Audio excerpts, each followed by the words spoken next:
Bienvenue sur ma chaîne pour une nouvelle vidéo. Donc aujourd'hui, comme d'habitude, je vais vous présenter 4 livres en sachant que je vais passer beaucoup de temps, je pense, sur le premier livre parce que j'ai envie de vous raconter un peu comment je l'ai eu et pourquoi. Donc voilà, alors le livre c'est Noé et moi de Delphine de Vigan, donc qui raconte l'histoire de Lou qui est lycéenne et qui va se plonger sur la vie de No pour faire son exposé en fait en classe sur les sans-abri. Donc, pour revenir à la base, un samedi, en fait, je marchais dans la rue et j'ai vu une femme dans la rue, justement, sans abri, donc une SDF, et donc voilà, j'ai décidé de lui acheter à manger. Alors, je fais assez souvent ça, soit j'achète à manger, soit je donne un ticket restaurant, voilà, parce que c'est comme ça, mais je l'ai vue là et en fait personne faisait attention à elle, elle était vraiment entourée de sacs plastiques, de choses comme ça, et elle était là et juste, enfin ça m'a vraiment mis dans un état un petit peu d'agacement et de tristesse, donc j'ai décidé d'aller lui chercher à manger et je suis donc rentrée dans un supermarché. Avec en tête l'idée de lui apporter en fait voilà, je savais pas exactement quoi acheter, mais peut-être du pain ou je savais pas, et à peine entrée dans le magasin, j'ai été alpaguée par une vendeuse qui avec ses brochures publicitaires voulait m'interroger sur la qualité des produits de son magasin, bref. Bon, j'étais dans un état tel que en fait et je me suis dit, mais ok, il y a une femme qui est dans la rue, dans le froid, qui n'a pas à manger, et toi, ce qui t'intéresse, c'est de me faire de la publicité pour ta marque. Je m'en fous, juste je m'en fous.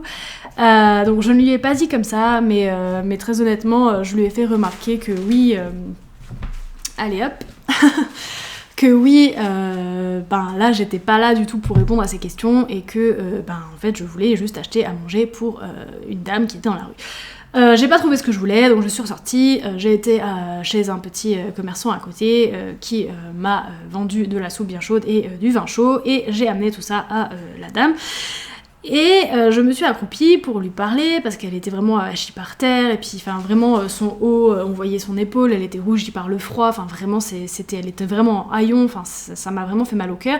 Et quand elle a tourné ses yeux vers moi, j'ai été vraiment scotchée parce que ses yeux ils étaient bleus, mais bleus de chez bleu, enfin vraiment magnifiques, vifs et intelligents, et je sais pas, ça m'a juste touchée. Et en fait, j'ai su à ce moment-là qu'il y avait quelque chose qui se passait. Et voilà, donc je lui ai parlé un petit peu, je lui ai donné ce que j'avais à lui donner, et je me suis relevée pour partir. Et j'ai été prise à ce moment-là d'un sentiment de rage assez puissant, parce que je voyais ce que j'avais déjà vu auparavant, c'est-à-dire que personne ne faisait attention à elle et tout le monde s'en foutait. Et que aujourd'hui on est dans une société où on nous parle de féminisme, etc., mais que en 2021 il y a encore des femmes, et même des hommes, sans parler que de femmes, qui sont dans la rue et qui voilà en fait c'est ça, il y a des gens qui meurent dans la rue en 2021 et les gens autour étaient en train de rigoler, de sourire, de ne pas du tout voir cette femme, et ça m'a vraiment marquée. Et quand je suis rentrée chez moi, j'ai décidé que j'allais écrire un livre sur les SDF et plus particulièrement sur elle. Je sais pas, enfin je savais pas à ce moment-là et je ne sais toujours pas où je vais, mais il se trouve que je vais peut-être quelque part. Donc voilà, entre temps j'ai revu cette femme plusieurs fois, donc j'en sais un petit peu plus sur elle, et elle n'est pas ce que je pensais de base.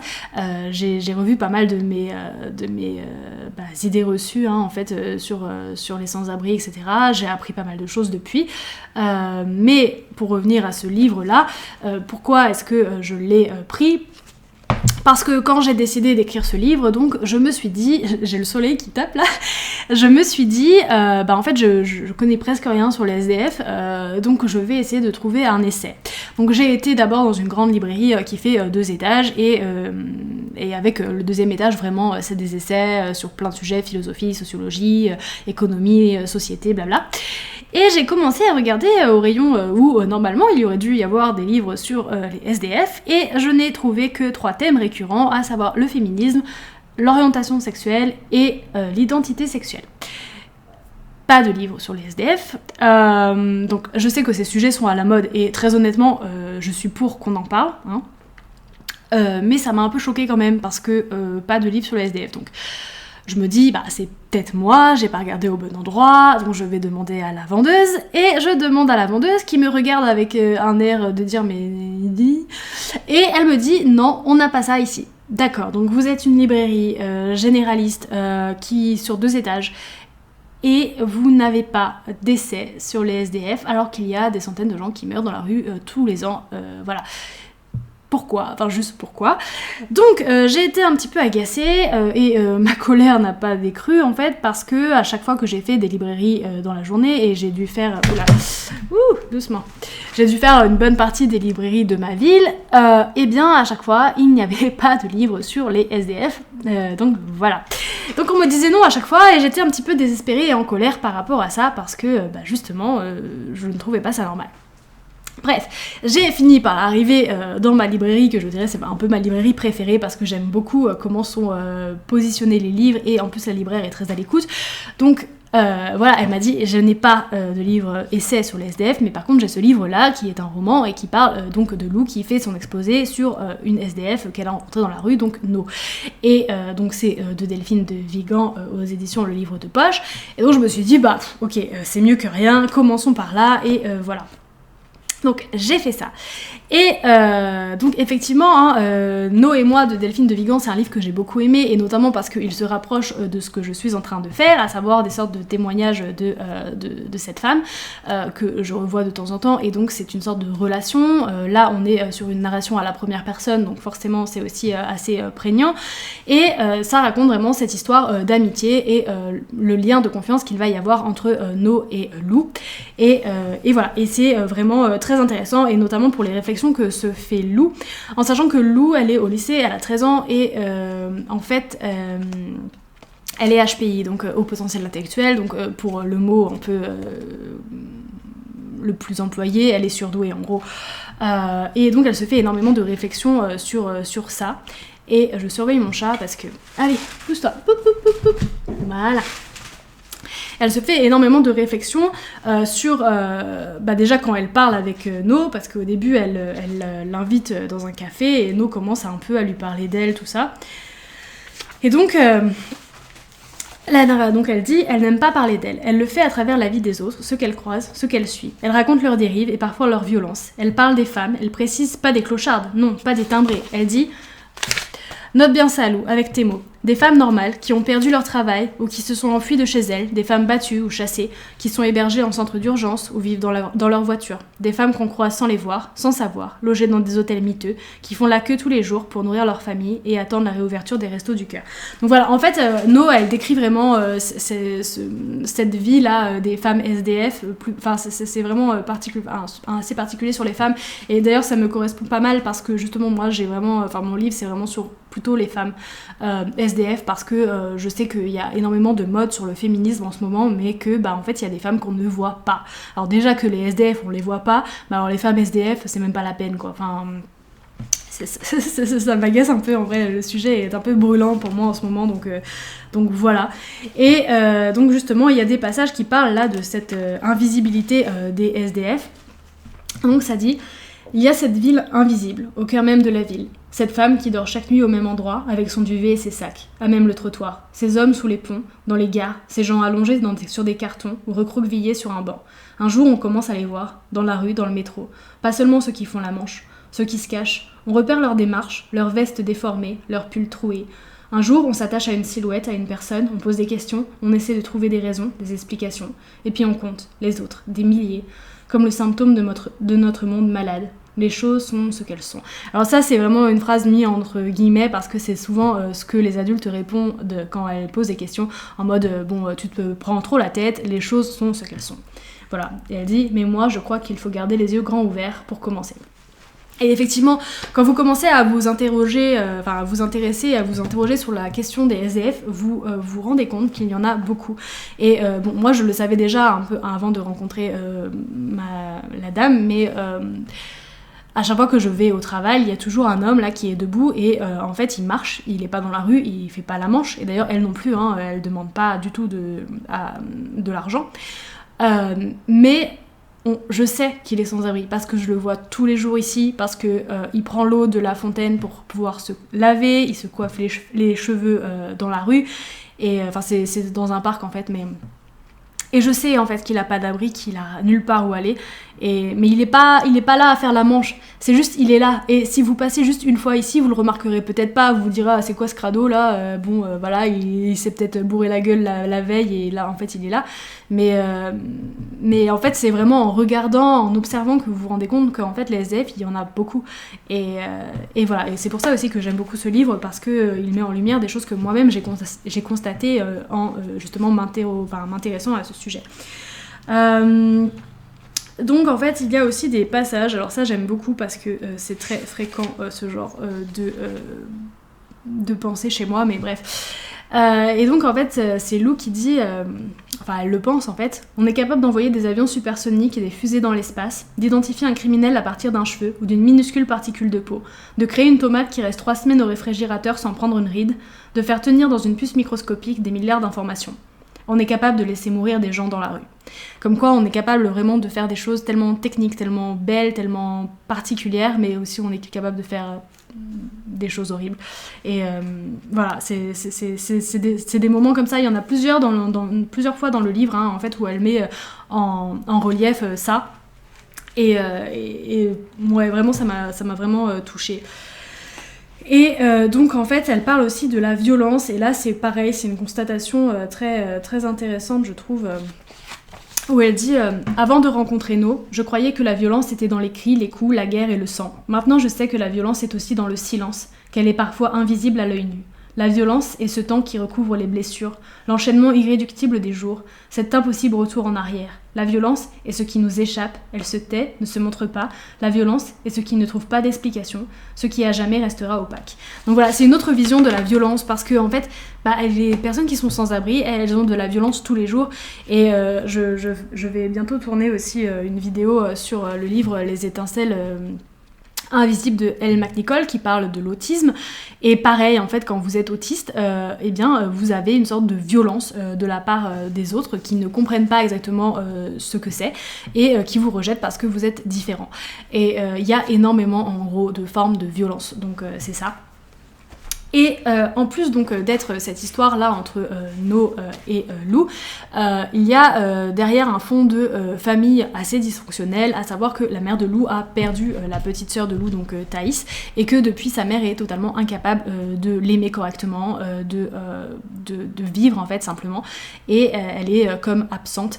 Et donc il y a plusieurs scènes, il y en a beaucoup dans le livre, mais bon j'en ai pris 2 parce que je voulais pas non plus trop m'attarder dessus, mais en gros à un moment Lou est dans un parc, elle est petite avec sa mère et elle tombe à vélo et elle se blesse, elle crie, enfin il y a du sang partout, et en fait sa mère ne vient pas l'aider, elle est comme absente, elle est comme perdue un petit peu, et donc c'est une dame dans le parc qui l'aide, et cette dame là va essayer de la ramener vers sa mère pour que sa mère puisse la prendre en charge, et la mère de Lou elle réagit pas vraiment, et au moment de partir donc ma mère se lève, elle dit on va y aller, on y va, on passe devant la dame qui ne me quitte pas des yeux, je me retourne vers elle une dernière fois, la dame me fait un signe de la main, et moi je comprends ce que ça veut dire, un signe comme ça alors que la nuit tombe sur un parc vide, ça veut dire il va falloir être forte, il va falloir beaucoup de courage, il va falloir grandir avec ça, ou plutôt sans.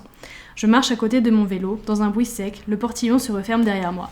Et donc c'est en fait cette violence-là de la mère qui s'occupe pas en fait de sa fille. Et pareil, il y a en fait une scène un peu plus loin.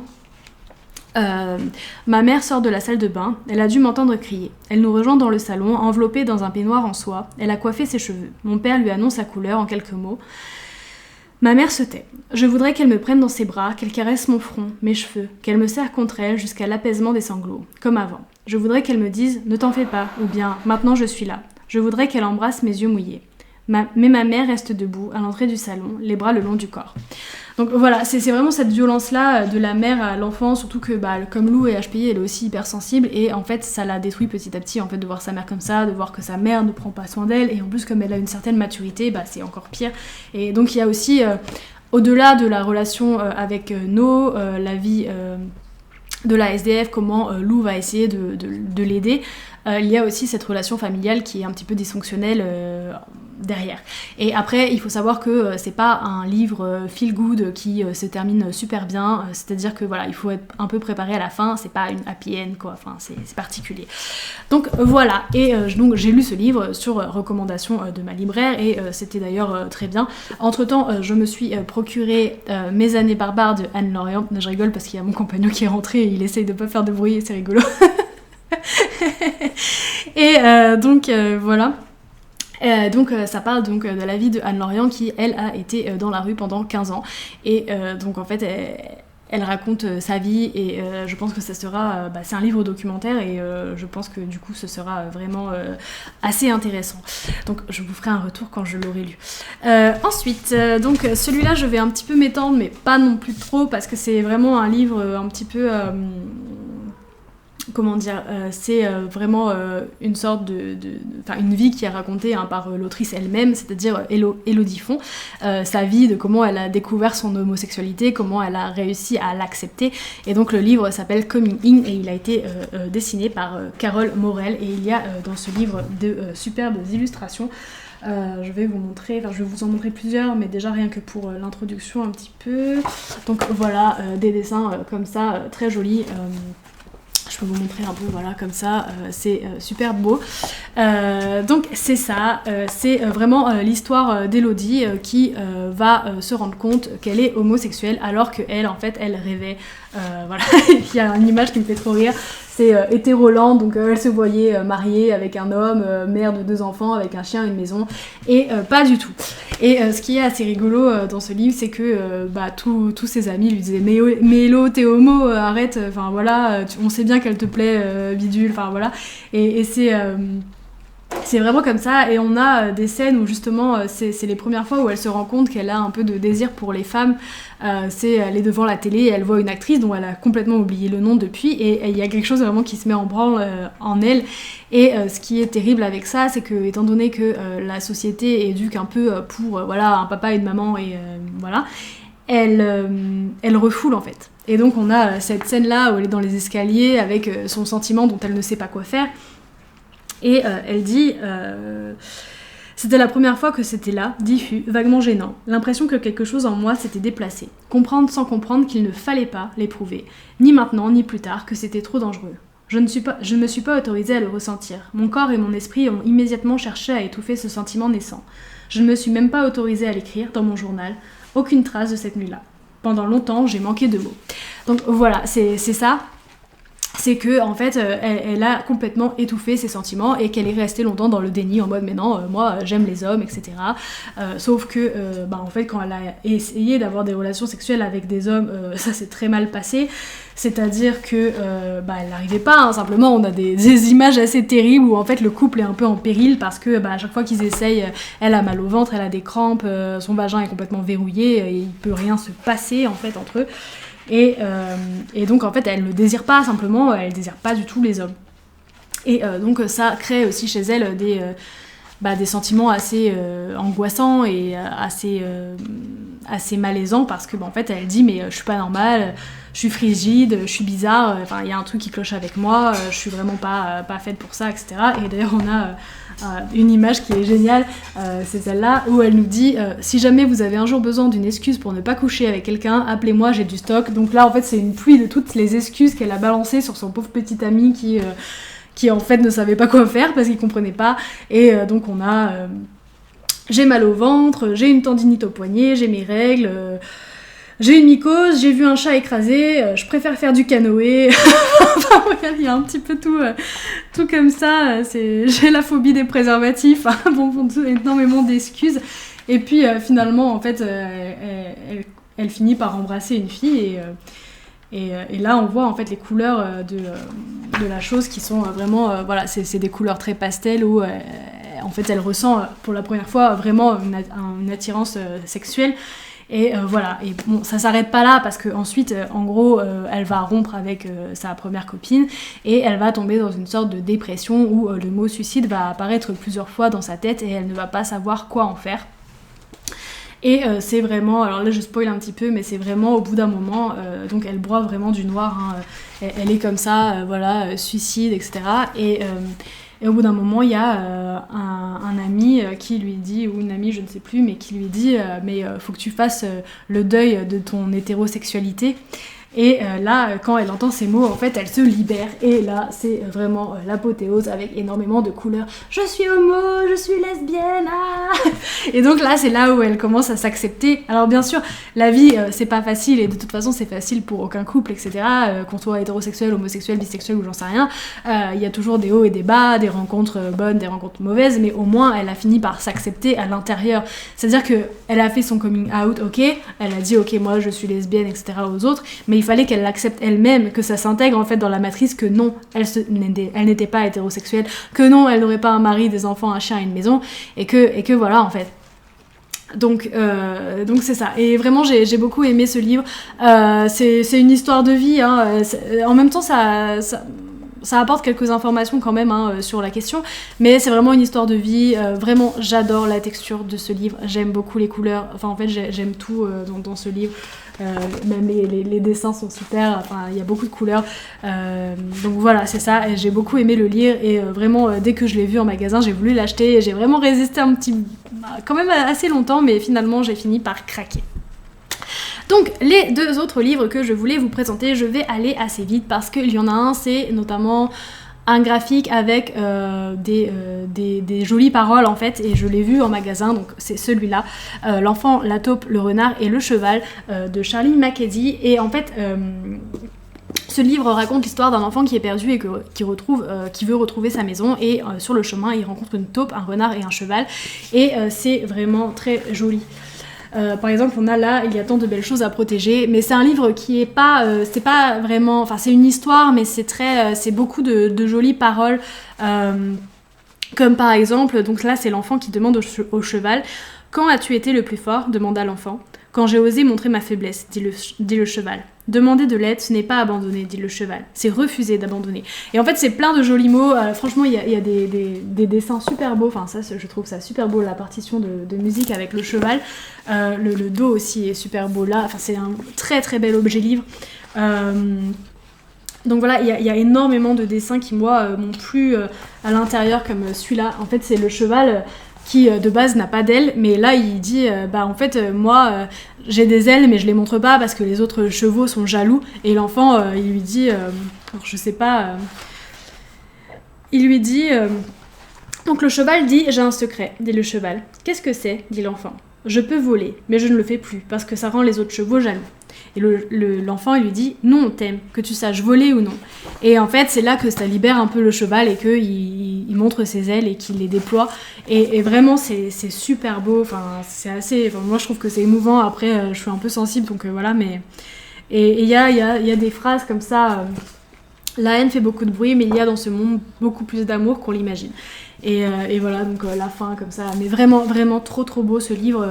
Il est en fait, moi je l'ai trouvé au rayon jeunesse. Enfin de base je l'ai trouvé à BD Fugue, mais il y avait qu'un exemplaire, et quand je l'ai vu j'ai pensé à une amie à moi parce qu'elle adore les chevaux, et je voulais lui prendre pour Noël, donc je l'ai acheté pour elle, et après je me suis dit mais moi j'aimerais bien l'avoir pour moi aussi parce que je le trouve vraiment beau. Et en fait il était en rupture de stock éditeur, et dans le magasin il n'avait plus qu'un exemplaire, donc j'ai été ailleurs voir s'il y était, et je l'ai trouvé au rayon jeunesse, et voilà, et c'est vraiment beaucoup de phrases feel good, c'est vraiment bien. Donc c'est ça.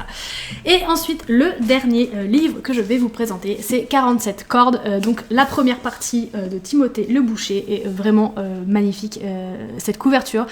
En fait c'est la couverture qui m'a attirée, en plus j'ai eu un ex-libris parce que je l'ai acheté au bon endroit, donc vraiment trop, trop beau. Et je vais pas trop vous raconter l'histoire, parce que en fait je trouve que ça bon, je vais vous en dire, bon, je vais vous en parler un petit peu mais sans entrer dans les détails. Donc on a en fait cette femme là qui est en fait une créature métamorphe, donc elle peut changer d'apparence. qui rencontre Ambroise, qui est un harpiste et qui essaye de percer dans l'orchestre. Et donc en fait, quand elle le rencontre, elle en tombe amoureuse. Et donc on a cette phrase là, je finirai bien par t'avoir ma jolie proie, qui est donc dite par cette femme, parce que en fait elle veut Ambroise, et elle nourrit une sorte d'obsession par rapport à lui. Alors c'est une obsession qui est malsaine dans le sens où elle va prendre plusieurs visages pour essayer un peu de contrôler sa vie et de chercher le visage qui lui plaira le plus pour pouvoir l'avoir pour elle en fait. Mais je pense vraiment qu'elle est amoureuse de lui et qu'elle cherche à l'aider finalement dans son projet d'orchestre, etc. Et donc c'est entre le malsain, mais en même temps je trouve qu'il y a un peu d'amour dedans, c'est un peu particulier. Alors je vais quand même vous montrer des dessins parce que voilà, je pense que ça peut être intéressant. Donc voilà, on a ce genre de dessin. Je vais éviter de le faire tomber, mais il est super lourd par contre. Et donc on a les rencontres entre Ambroise et la métamorphe, des scènes vraiment très bien. Donc en fait il prend différents visages, le visage de... Là on a des scènes comme ça. Enfin c'est vraiment, je trouve vraiment super. Des scènes un peu plus macabres aussi. Et c'est une histoire où oui, il y a une métamorphe qui va essayer d'obtenir l'amour d'un jeune homme qui lui essaye de percer dans un orchestre. Et voilà, en sachant qu'elle n'est pas la seule métamorphe non plus qui existe. Et vraiment, vraiment, j'ai beaucoup, beaucoup aimé cet ouvrage. Et je suis contente qu'on m'en ait pas trop parlé. Enfin, je l'ai vu un peu passer, mais je suis quand même contente de ne pas avoir été spoilée. C'est aux éditions Glénat. Le livre est super, c'est un gros livre quand même. Donc moi j'ai vraiment hâte d'avoir la deuxième partie. Et vraiment c'est une histoire assez palpitante. Vous voyez les métamorphes, ils sont pas forcément toujours très beaux. Et bon, je vais éviter de montrer des nus partout par contre parce que sinon YouTube va me dire le corps. Donc voilà et ouais, j'ai vraiment beaucoup aimé cette histoire. Bon, de toute façon, j'aime bien un petit peu tout ce qui est obsession, etc. C'est même tout ce qui est emprise, en général, c'est des sujets qui me passionnent, et donc voilà. Mais ouais, ce livre, vraiment top. Donc je suis bien contente de l'avoir acheté. Il coûte un peu cher, je sais plus exactement. Non, 25 €, ça va. Franchement, pour un graphique aussi grand, aussi gros, c'est vraiment abordable. Donc, vraiment, les dessins sont beaux, je trouve. Bref. Voilà. Donc c'est tout pour cette vidéo. J'ai beaucoup parlé de No et moi forcément, mais voilà, c'était vraiment particulier parce que c'était aussi un sujet un petit peu plus personnel de ce que je suis en train de faire actuellement. Je ne sais pas où je vais avec mon histoire de livre en fait, mais bon, peut-être que j'essaierai de le faire publier ou pas, j'en sais rien, mais toujours est-il que voilà, je voulais vous en parler un petit peu aussi parce qu'on est dans une période de plus en plus hivernale. Enfin moi chez moi là il y a de la neige pour vous dire, et que en fait il y a toujours ces gens qui sont dehors et qui voilà, les associations peuvent pas non plus aider à fond, et en plus je pense qu'il y a des choses qui sont beaucoup plus institutionnelles et structurelles à faire pour essayer d'aider ces gens, en sachant qu'il y a énormément de problématiques aussi derrière. Parce que je ne suis pas du tout pour dire que tous les SDF sont de gentilles personnes qui ont eu des difficultés dans la vie. Je pense qu'il faut vraiment voir au cas par cas, et je ne pense pas non plus que chaque sans-abri veut être aidé et est en possibilité de reprendre sa vie en main facilement. Donc c'est beaucoup de problématiques dues au fait de vivre dans la rue, dues aussi à l'alcool qui souvent est assez omniprésent chez ces gens. Donc pas du tout chez la SDF que j'ai rencontrée, parce que j'en parlerai dans mon livre et peut-être que je vous en reparlerai un petit peu plus tard dans ces vidéos, mais elle n'a pas de problématique d'alcool en fait, mais ça peut aussi être ça. Il y a des gens qui se cachent aussi, il y a énormément de profils différents, et je pense qu'on ne peut pas mettre dans le même panier tous les sans-abri. C'est-à-dire qu'il y a des profils différents, et ça je pense que les personnes qui travaillent dans des associations doivent le savoir. Donc c'est pour ça que je vais vraiment prendre contact avec elles, déjà pour un peu discuter avec les personnes qui s'en occupent, et ensuite peut-être pour essayer d'aider au niveau du don de nourriture, etc. Voir comment ça fonctionne, parce que j'ai un peu honte en tant que citoyenne de ne pas être au courant de ça, de ne pas savoir comment certaines choses fonctionnent, alors que c'est mon pays et que je devrais vraiment être concernée par ces problèmes. Donc voilà, je ne peux pas pallier à ce que je n'ai pas fait jusqu'ici, mais en tout cas je peux essayer de m'améliorer à ce sujet. Donc c'est ce que en tout cas je vais essayer de faire et j'espère que j'y arriverai, en sachant que j'ai contacté Anne Lorient qui m'a donc répondu. Là on a convenu que j'allais lire son livre et ensuite si j'avais des questions j'allais les lui poser. Donc ça c'est très très gentil de sa part parce que voilà, c'est de l'aide, mine de rien, c'est vraiment bien. Donc voilà, bon bref, je ne parle pas plus que ça des SDF, mais c'est vrai qu'en cette période, n'hésitez pas vraiment à regarder dans les rues et à voir un petit peu ce qu'il y a. N'hésitez pas à vous arrêter pour discuter, hein, ne serait-ce que pour ça. Alors je dis pas que tous les SDF vont être ravis de discuter avec vous, il y en a même je pense qui vont vous envoyer bouler, mais voilà, il faut savoir que c'est pas parce qu'il y en a un qui vous envoie bouler que tous sont comme ça, et bah dis donc, coucou toi. Bah oui. Petit chat. Voilà, on a une invitée pour la fin de la vidéo. Dis bonjour. Oh oui. Enfin voilà, bref, c'est la fin de cette vidéo et donc j'étais contente de la faire. Elle est un petit peu longue parce que j'ai vraiment développé sur les SDF, mais j'avais vraiment envie d'en parler.